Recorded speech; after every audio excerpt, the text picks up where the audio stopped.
السلام علیکم ناظرین، افطار ٹرانسمیشن لے کر ہم حاضر ہیں۔ میرا نام ہے نورین شیخ، میں ہوں طالب محسن۔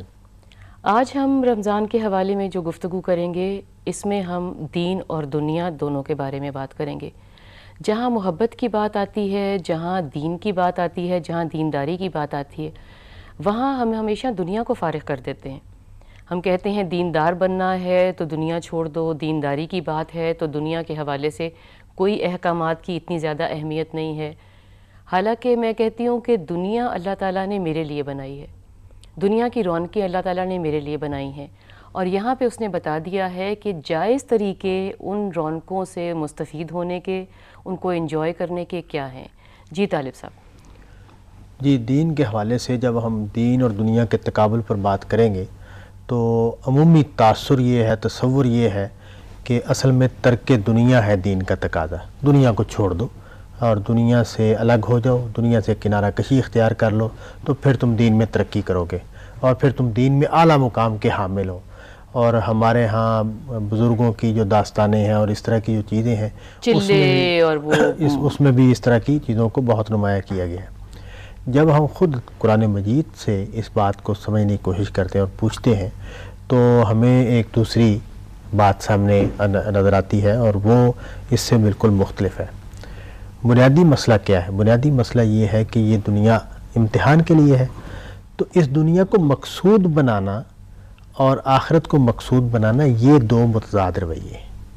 ایک زندگی یہ ہے کہ ہم نے دنیا کو مقصود بنا کے جینا ہے، اور ایک زندگی یہ ہے کہ ہم نے آخرت کو مقصود بنا کے جینا ہے۔ دنیا کو مقصود بنائیں گے تو آخرت کا انکار ہوگا، آخرت کو مقصود بنائیں گے تو دنیا کا انکار نہیں ہے۔ دنیا ہی میں جینا ہے، دنیا ہی میں رہنا ہے، یہی گھر بنانا ہے، یہی گھر بسانا ہے، یہی ہم نے اپنا کاروبار کرنا ہے، اسی میں ہم نے معاملات کرنے ہیں، یہی انسانی معاشرہ ہے جس میں ہم نے جینا ہے۔ اگر صرف عبادت ہی ریکوائرڈ ہوتی تو اللہ تعالیٰ کے پاس فرشتے تو تھے نا۔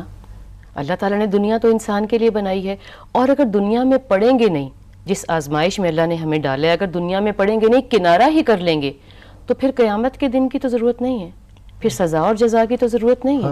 اور دیکھیں قرآن مجید نے جو بات بیان کی ہے، یہ جو آپ نے بات کی عبادت کے حوالے سے، کہ میں نے انسانوں اور جنوں کو پیدا ہی اپنی عبادت کے لیے کیا ہے، یہاں جو لفظ عبادت بولا گیا ہے اس کو بھی سمجھ لینا چاہیے۔ صحیح۔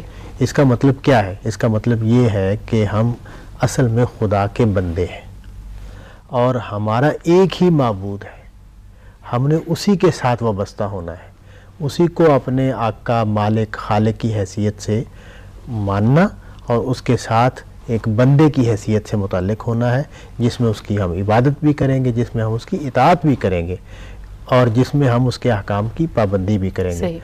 لیکن جو زندگی ہمیں دی گئی ہے وہ زندگی اس دنیا میں دی گئی ہے، لیکن بندوں سے جڑنے کا بھی تو اسی نے حکم دیا ہے نا۔ ہم بندوں سے جڑنے کا، بھائی کا خیال، پیرنٹس کا خیال، نیبرز کا خیال، اسی نے دیا ہے، جی، تو اس کو نکال کیسے سکتے ہیں؟ نہیں نکالا جا سکتا۔ تو ایک لفظ میں اگر ہم بات کریں کہ کیا ہمارا دین ہمیں رہبانیت سکھاتا ہے؟ کیا ہمارا دین ہمیں یہ کہتا ہے کہ ہم اس دنیا کے سارے معاملات کو چھوڑ دیں؟ کیا ہمارا یہ دین ہمیں یہ کہتا ہے کہ شادی کرنا، گھر بسانا، کاروبار کرنا یہ ناپسندیدہ چیزیں ہیں، یا کم از کم آئیڈیل چیزیں نہیں ہیں؟ تو یوں بات نہیں ہے۔ بات یہ ہے، وہ جو بات میں نے شروع میں عرض کی تھی، کہ سوال یہ ہے کہ ہم نے مقصد کس چیز کو بنایا ہے؟ اس دنیا ہی کو اپنا مقصد بنا لیا ہے، ہماری ہر ترجیح اس کو حاصل ہے، یا ہماری اصل ترجیح آخرت کی ہے؟ اس دنیا میں ہم جی رہے ہیں، اس دنیا میں ہم گھر بسائیں گے، کاروبار کریں گے، معاملات کریں گے، معاشرہ چلائیں گے، ریاست چلائیں گے، حکومت کریں گے، یہ سارے معاملات انسانوں کو باپ بنیں گے، بھائی بنیں گے، بیٹا بنیں گے، تعلقات قائم ہوں گے۔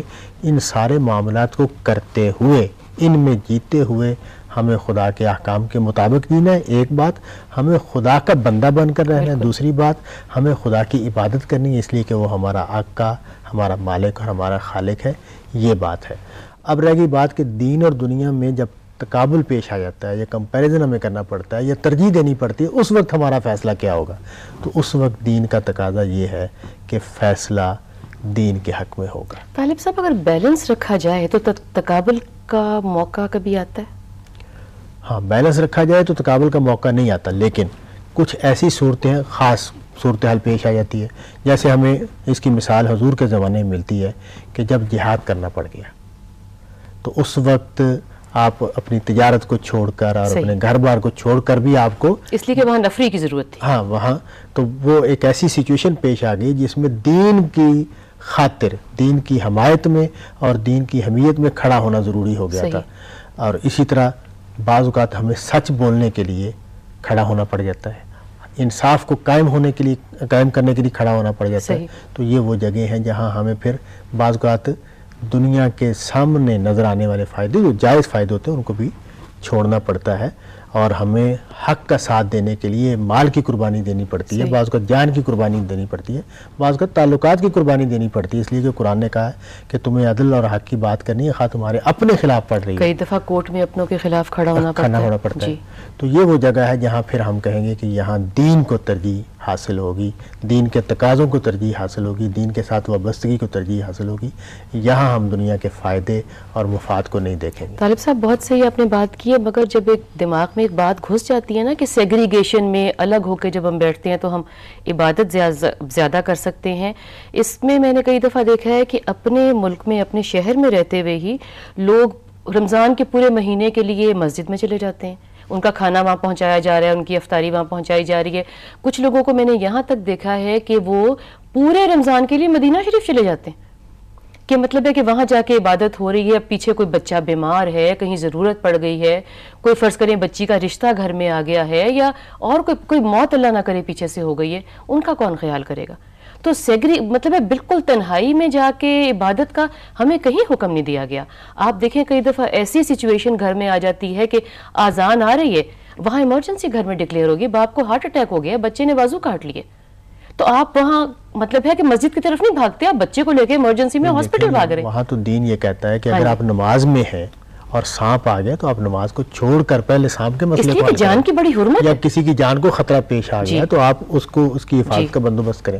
دیکھیں اس میں توازن کی بھی ضرورت ہے، توازن کی بہت، اور یہ سمجھنا بھی ضروری ہے کہ کس چیز کی کس موقع پر کیا اہمیت ہے. موقع جاننا بہت ضروری ہے. موقع جاننا بہت دین اپنی جگہ پہ اہم ہے، دنیا اپنی جگہ پہ اہم ہے، مگر کہیں بھی جیسے کہتے ہیں نا ڈول جانا، وہ تو کسی طرف بھی چلے جانا تو مطلب توازن ہی نہیں رہ سکتا. اس میں توازن ہے. بہت بات تو یہ ہے دین میں جس چیز کی جو اہمیت ہے اس کو وہاں رکھنا ضروری ہے. دیکھیں آپ کے حالات ہیں، آپ کو ایسا موقع میسر آ گیا کہ آپ فارغ ہو گئے، آپ کے اوپر کوئی ذمہ داری نہیں ہے، تو آپ بے شک مسجد میں وقت گزاریں ایک صورتحال میں. لیکن اس صورتحال میں بھی اگر آپ پر ایسی کوئی ذمہ داری آ جاتی ہے یا آپ کو معلوم ہوتا ہے کہ میری ایک ذمہ داری ہے جس کو مجھے ادا کرنا ہے، تو پھر آپ یہ جو ایک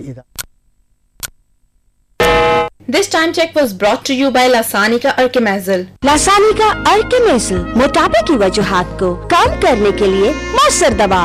لاسانی Archimazole، وزن گھٹائیں، صحت پائیں. تمام دوائیں بچوں کے پاؤں سے دور رکھیں، طبیعت زیادہ خراب ہو تو ڈاکٹر سے رجوع.